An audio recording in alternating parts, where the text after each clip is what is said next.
Bom dia, na paz do nosso Senhor e Salvador Jesus Cristo. É um prazer muito grande esse tempo precioso de estar aí entrando no aconchego do seu lar para considerarmos um pouco sobre a palavra de Deus. Nesta manhã, eu gostaria de convidá-lo a meditar no Evangelho segundo Mateus. A Bíblia Sagrada ela é dividida em duas partes, o Velho Testamento e o Novo Testamento. A palavra Bíblia, ela própria em si mesmo significa biblioteca, porque são muitos livros condensados em um só. Os 2 mandamentos, ao todo 66 livros, 39 livros no Velho Testamento, 27 livros no Novo Testamento. E toda a Escritura é inspirada por Deus. Talvez o nome Velho Testamento, no meu ponto de vista, talvez nem fosse o melhor a ser utilizado, porque o velho dá a impressão de arcaico, de ultrapassado, mas há uma outra expressão bíblica, a antiga aliança e a nova aliança, não arcaica, antiga no sentido de ultrapassada, não, mas no sentido de primeira remota de muito tempo atrás, mas cheia de conteúdo e importância até hoje. Toda a Bíblia é inspirada por Deus. Quando a gente faz oração, nós falamos com Deus, mas quando a gente lê a Bíblia, Deus fala conosco. A Bíblia é o único livro no mundo em que aparece a expressão "e Deus disse", : é Deus quem fala. E considerar a Bíblia Sagrada é, portanto, considerar a vontade de Deus para a vida de todos os seres humanos. Estudar a Bíblia Sagrada é procurar conhecer a vontade de Deus. E para quê? Para que eu possa cumpri-la, para que eu possa me adequar a minha conduta, adequar os meus desejos, adequar os meus pensamentos de acordo com a vontade, os desejos, de acordo com o ponto de vista de Deus. A vontade de Deus é boa, perfeita e agradável. Quando eu consigo me adequar à vontade de Deus, a verdade é essa: a vida é melhor, a vida fica mais leve e mais suave. Viver é difícil, viver é uma arte, viver é um desafio, é vencer lutas o tempo todo. O próprio princípio bíblico demonstra isso quando diz que o último inimigo a ser vencido é a morte. Ora, o texto não diz o único, diz o último.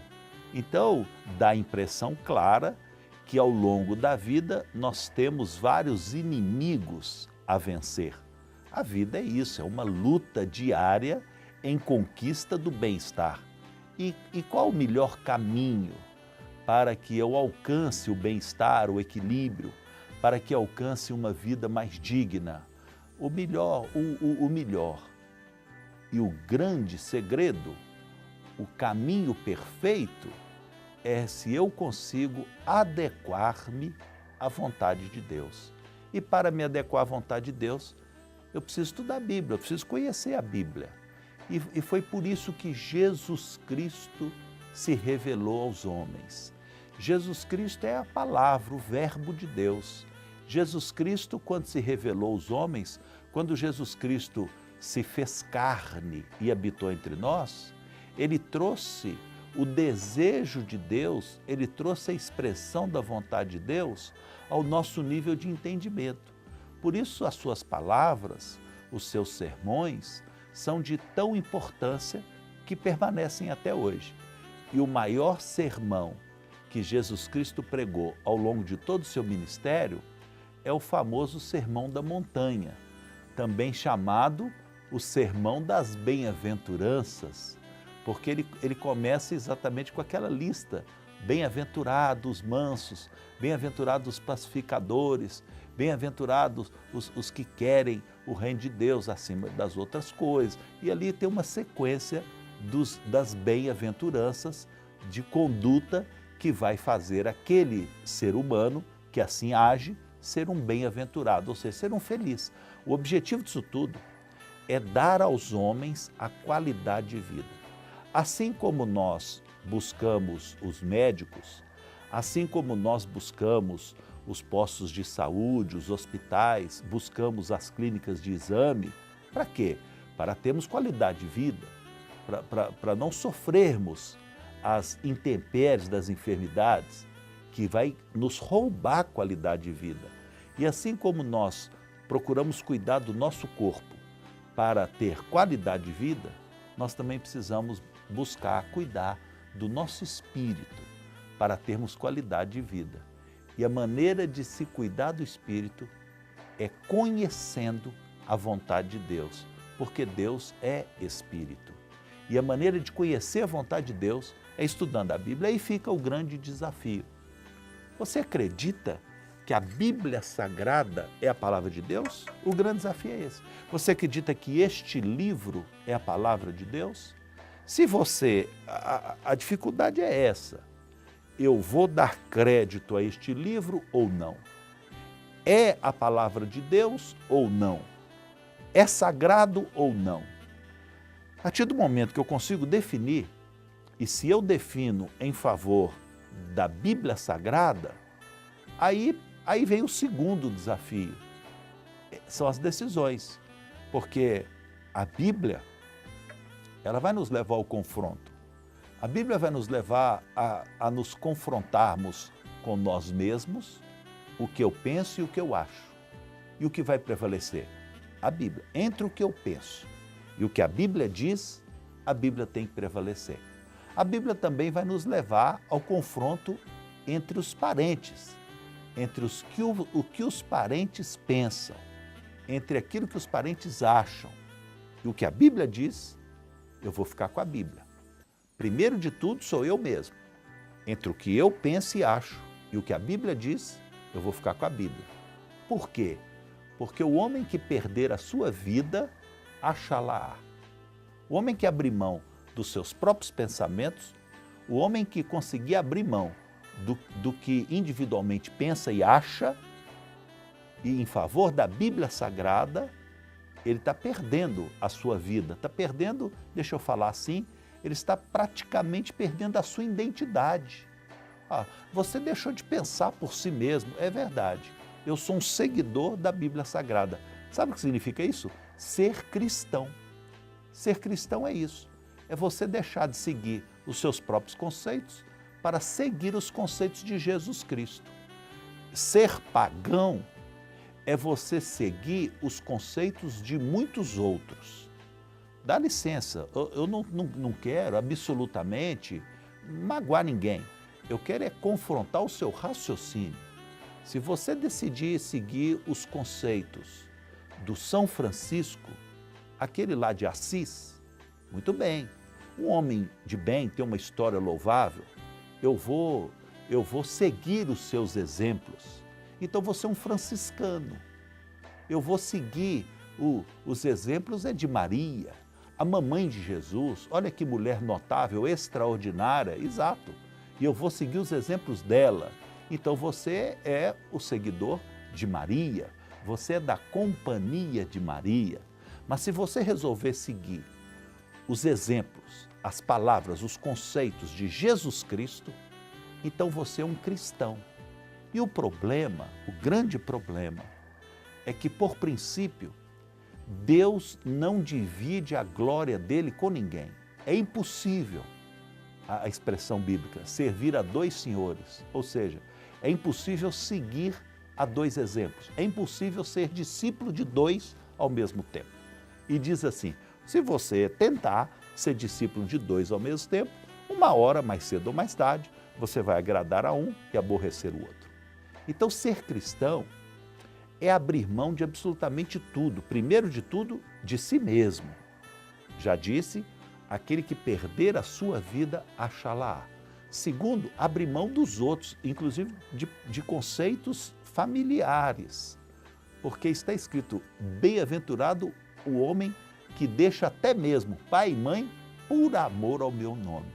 Então, há momentos em que até conceitos familiares precisam ser abandonados em favor do conceito do cristianismo. Também a Bíblia nos leva ao confronto social, ao confronto cultural. Muitas vezes, nós somos obrigados a abrir mão de conceitos culturais. Agora mesmo, nós temos um momento importantíssimo na história cultural da nossa nação. É o Carnaval. Olha a expressão, a maior festa popular do Brasil. Mas o que é que o cristão precisa fazer? O cristão vai ter que abrir mão disso. O cristão não vai participar disso. Mas por quê? Que mal que tem? Nós não vamos ficar discutindo aqui o óbvio. A essência é que Carnaval é a festa da carne. É um culto em adoração ao momo. É também um culto em adoração ao Baco. São muitos deuses envolvidos ali no Carnaval, todos eles amplificando os valores da carne. E Deus é Espírito. Então, o objetivo do Senhor Jesus Cristo é levar em Cristo, nele, a nossa carne morre e o nosso espírito é revivificado.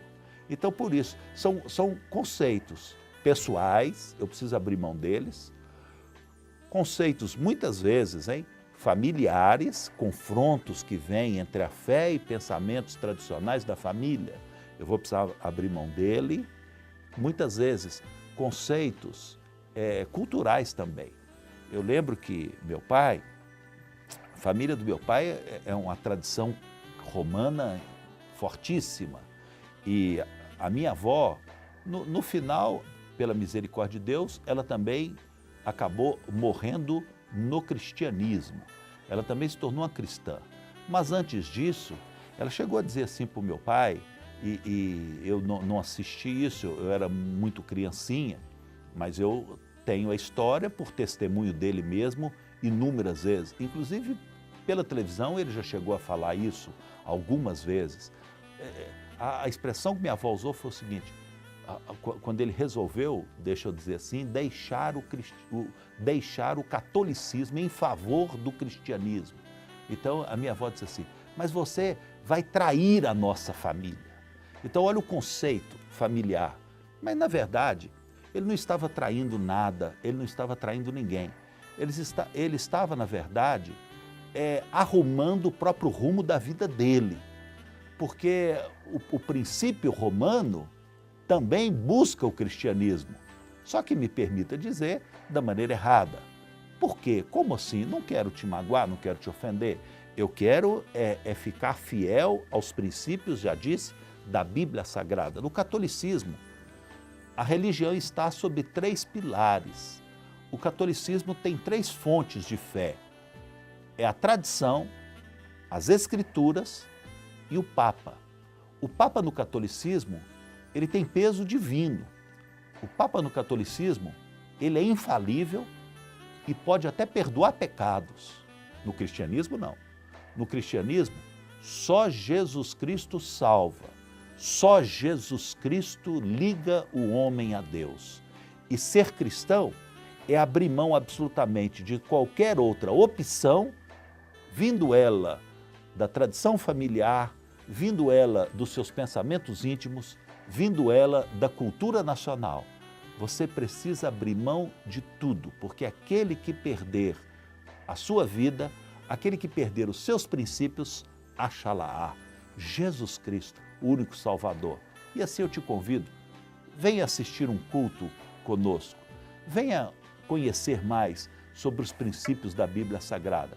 Eu não vou falar de mim e nem de nenhuma igreja, eu vou falar da Bíblia Sagrada para abençoar o seu coração. E que Deus te abençoe.